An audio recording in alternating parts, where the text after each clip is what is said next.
Well, hello out there. Anybody watching yet? We're recording this live. I'm recording on Facebook Live, and then I'll repost the video when this is all done. Probably on Facebook and on my YouTube page. I just want to talk about some of the pots that came out of this month's firing. Hello, cool. So I'm happy to answer some questions about the pottery process, but I think I just want to blab a little bit about this batch of pots that came out of the kiln. About once a month I have a full body of artwork, and the shelves are all stacked up right now with hundreds of pots, mostly coffee mugs. So I wanted to talk a little bit about those and just show you guys the pieces that came out before they ship out into the world, because some of these we'll never see again. They'll end up in someone's home, and maybe I'll see it, maybe I won't. So this is a mountain mug. Excuse me, just having some afternoon coffee. Nuka Cobalt. What does that mean? Nuka Cobalt is this color palette that I just kind of came up with the name for a few years ago, but Nuka is a Japanese word, and it describes a certain type of glaze. The glaze has wood ashes in it. It's been used in Japan for, I think, over 1,000 years, and it's this white glaze, this kind of cream colored glaze. And it looks different in every firing, but the goal is to get something kind of earthen that feels natural, but also colorful.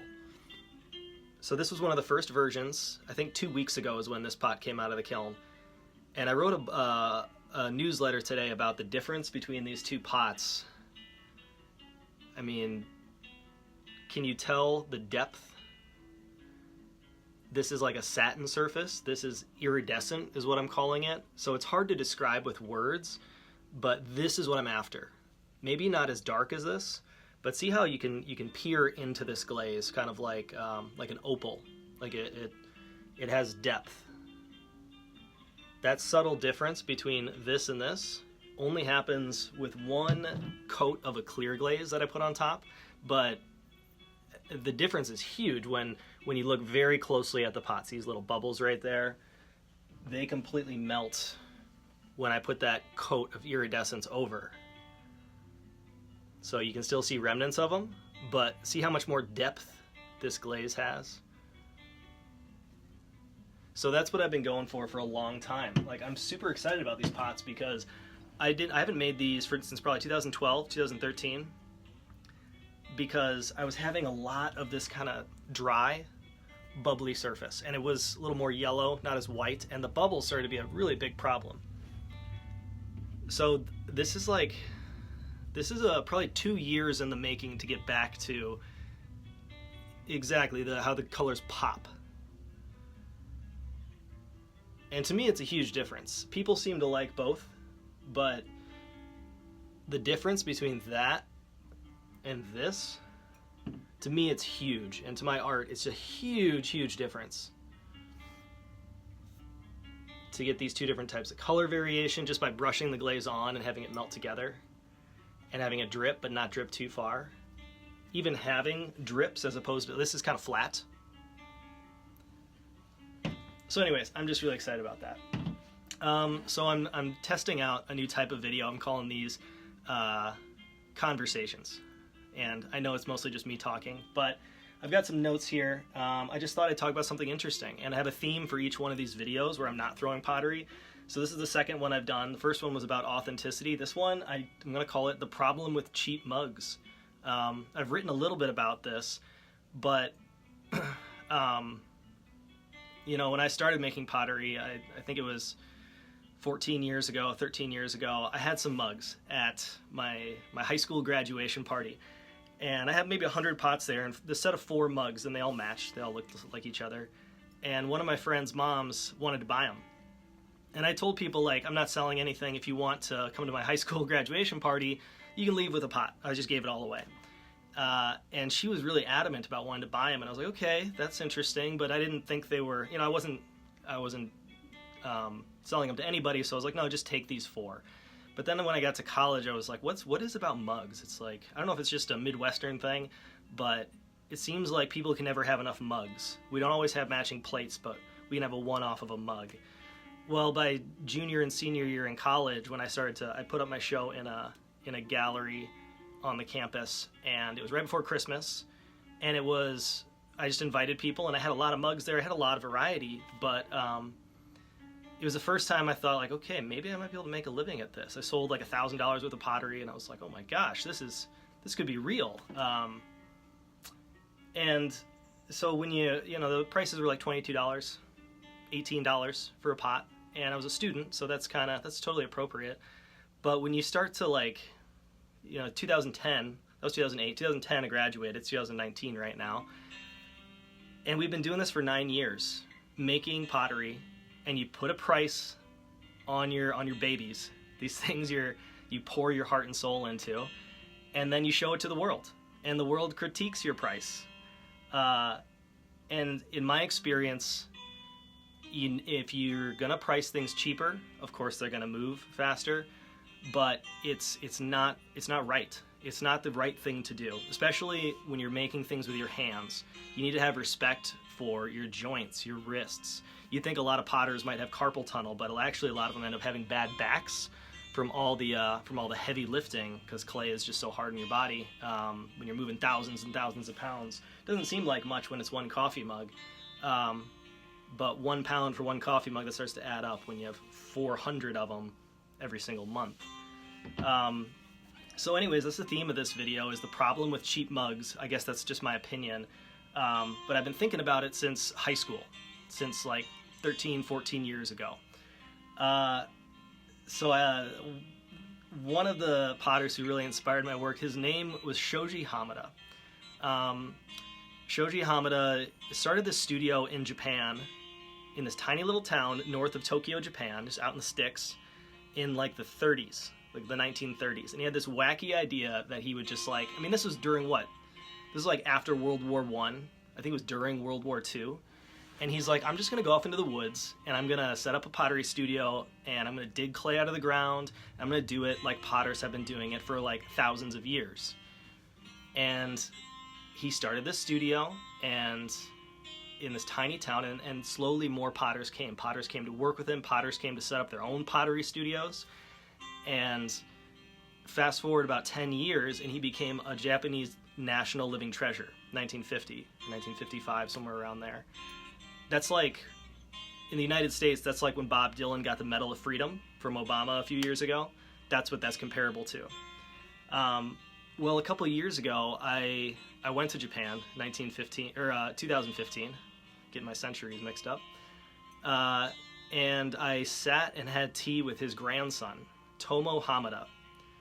So his dad, I'm not sure, I think it's Shinsaku. He was there. I think he's in his 80s or 90s, and I saw him sitting there, and he's the son of Shoji Hamada. So I sat down and had tea with the grandson of this Japanese national living treasure. And it wasn't, before we had tea, I had, walked around. He had an automated tour of it's called the Hamada Museum. It's all this old work that his grandfather made, and actually a lot of work by other artists from all over the world, like an African pot and a Native American, it was like a shirt that was handmade. So he collected all kinds of handmade work. And I went to the gift shop and I bought 3 little dishes about this big. I still have one of them at home, and I gifted the other 2 away, but they were $10 each. I think they were like 10 yen, which is like $8.50 or $9 because the exchange rate. And after that, I told the woman who I bought them from that I was a potter, and she invited me and a friend into the studio, and I was there sitting with this national living treasure and just talking about pots. And he had hundreds of pots all around him, and was still making. It was a working studio. And that's basically the whole story. I bought 3 little pots for $10 each. 3 days later, I was again with friends, and we went to a different studio in Japan, in Shigaraki. Different town, different potter, and a potter who was not from a lineage, who's not a national living treasure, but his name was Shiho Kanzaki. And again, he's out in the sticks. He's out in this small town outside of one of the big cities. Japan, Tokyo's like New York City. It's really skyscrapers everywhere. But these 2 potters were out in the middle of nowhere. And Shiho, the second potter that we sat and had coffee with, he actually served us coffee. I wanted to buy one of his pots. And I said, Shiho, we talked for like an hour. And then at the end, I was like, Shiho, I have $50. I think I had 50,000 yen in my pocket, which is like $50 or $45. And I said, do you have anything, like a really small pot that I could buy? And he said, no, Joel-san, which means Mr. Joel. He said, Joe-san, that little pot there, and he pointed to it's called a guinomi. It's a little pot like this big. And his was wood-fired and made from clay that he dug out of the ground. He said, this little pot, $400, ha ha ha. And I asked him again. I was like, okay, I have $50. Do you have anything in your studio for $50? He goes, no, little pot, $400. Go look in gallery. And he told me to go look into the gallery, and I held a $5,000 bowl and touched a $25,000 vase. And his gallery was set up like a shrine with a large Buddhist statue. I think it was a statue of Buddha, and red carpet. And what that told me is that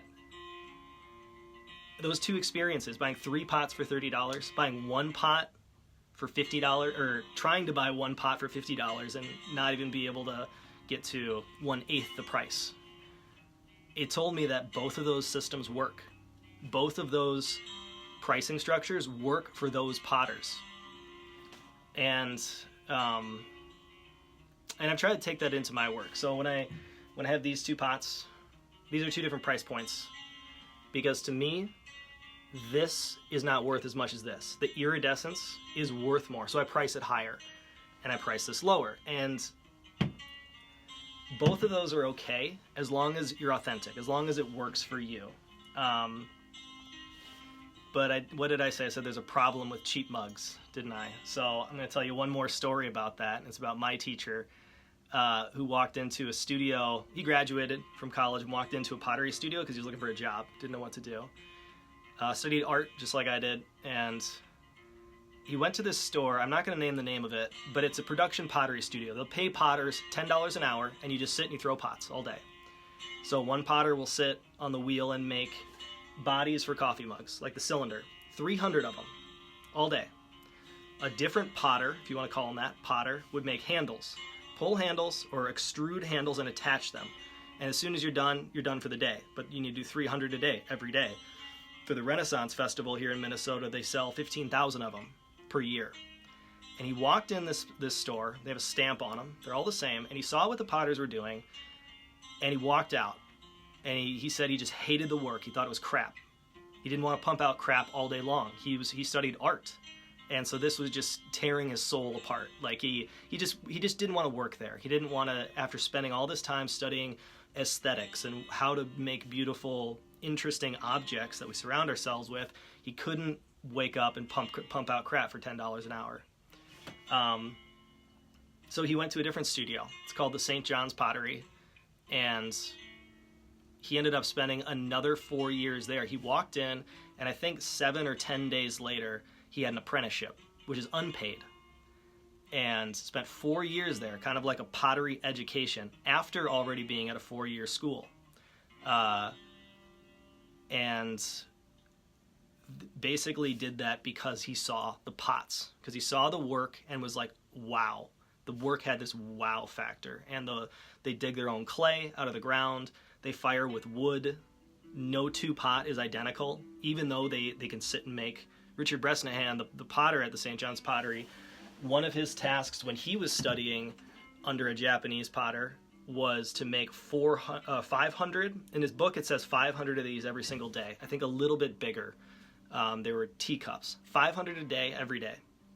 Or not every day, but one of the tasks we had to sit and be able to throw 500 in a day. So he's still mass producing, but it had soul to it. And the work is not overly expensive, but it's not cheap. It reminded me a lot of Shoji Hamada's pricing.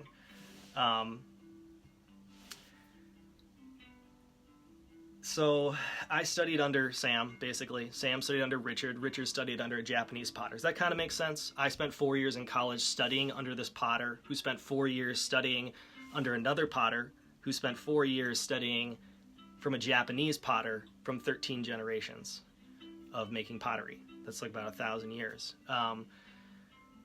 And And okay, I'm gonna switch gears and open a Chinese pot that I got in the mail.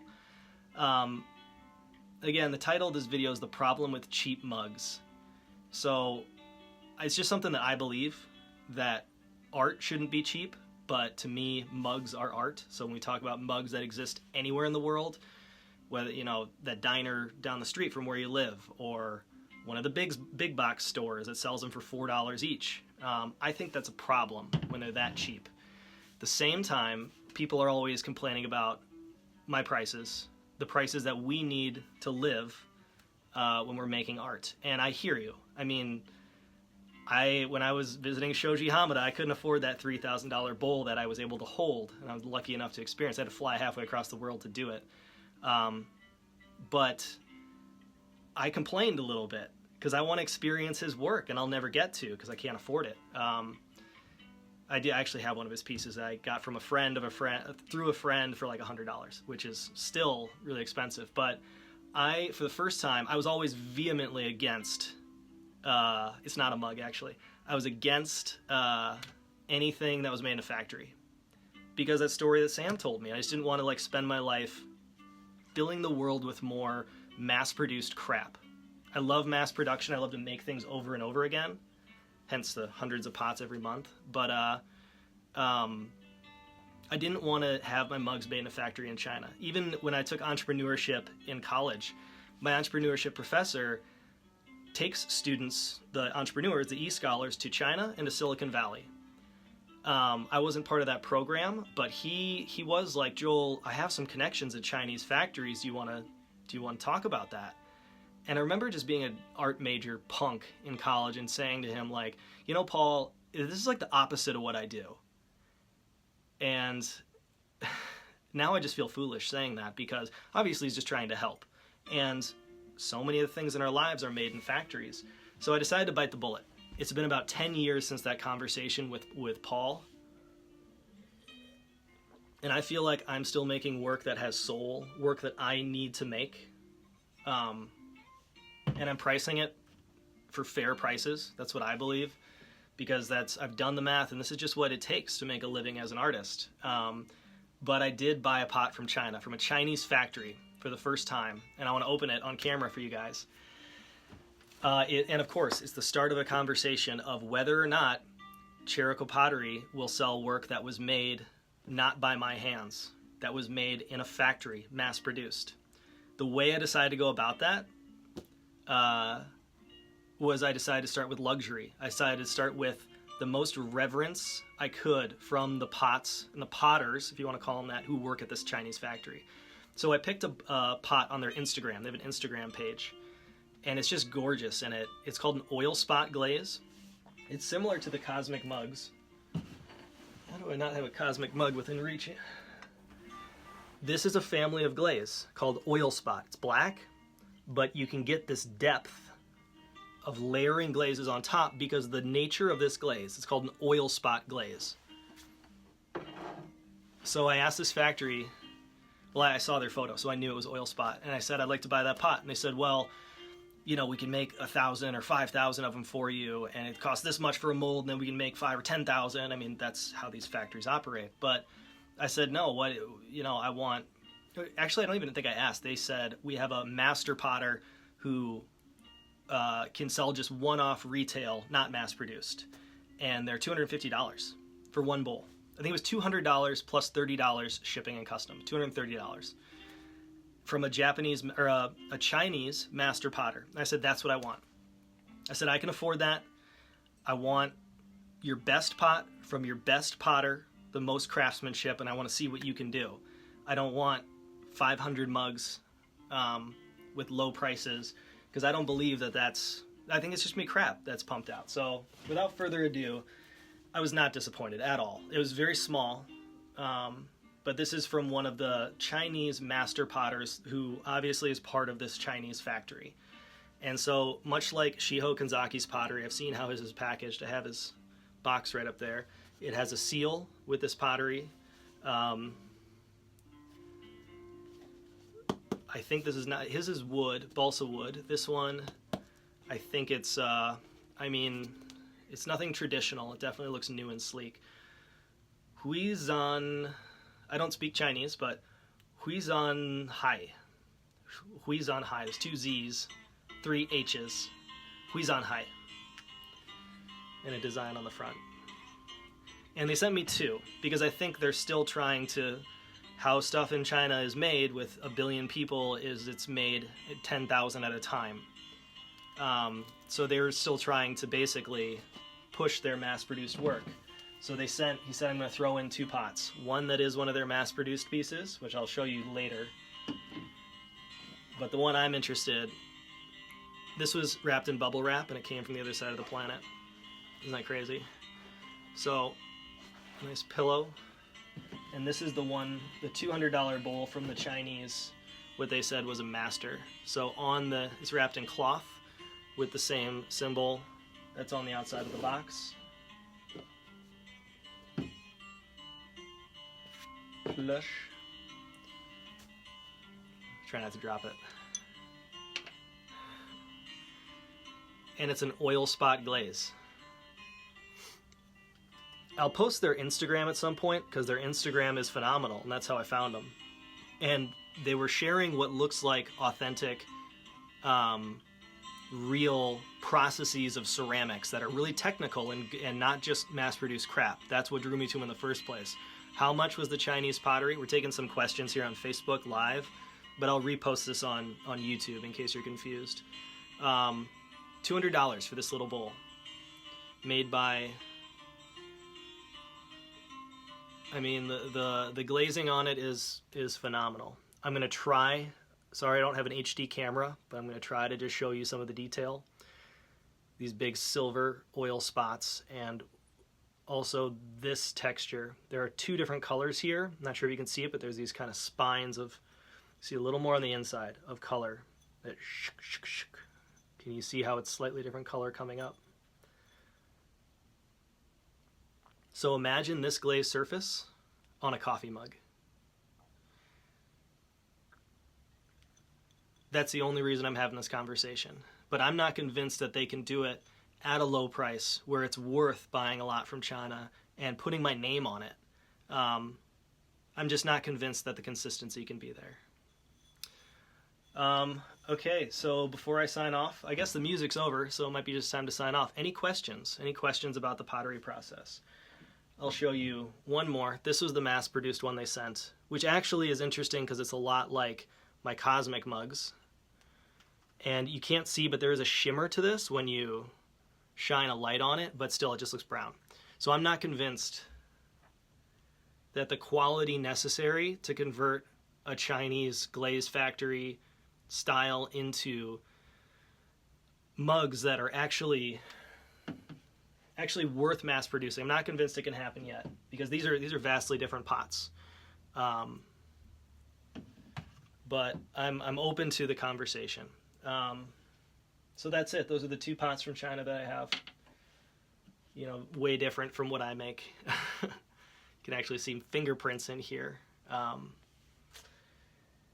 And I guess if there's no questions, the music's over, so I think it's time to end the video. I'll leave you with a quote that every month I pick one quote. We have a quote wall, and I put it on the put it on the wall, print it off, so we can kind of think about why we're making the work we make, or what objects we're putting into the world. Thank you, I appreciate that.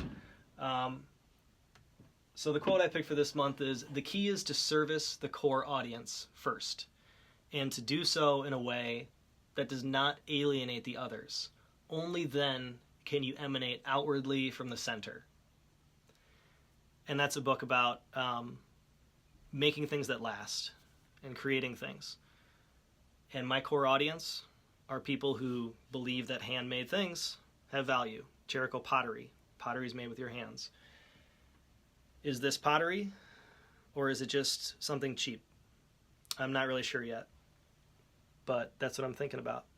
And that quote, by the way, was from Ryan Holiday in his book Perennial Seller. Perennial Seller is a book about things that sell year after year, like WD-40 or the Shawshank Redemption movie, but things that last, and why lasting, making things that last is a worthy pursuit. All right, well, I'm going to sign off, but thanks for watching, and I'll talk to you later. Okay, peace out. Bye-bye.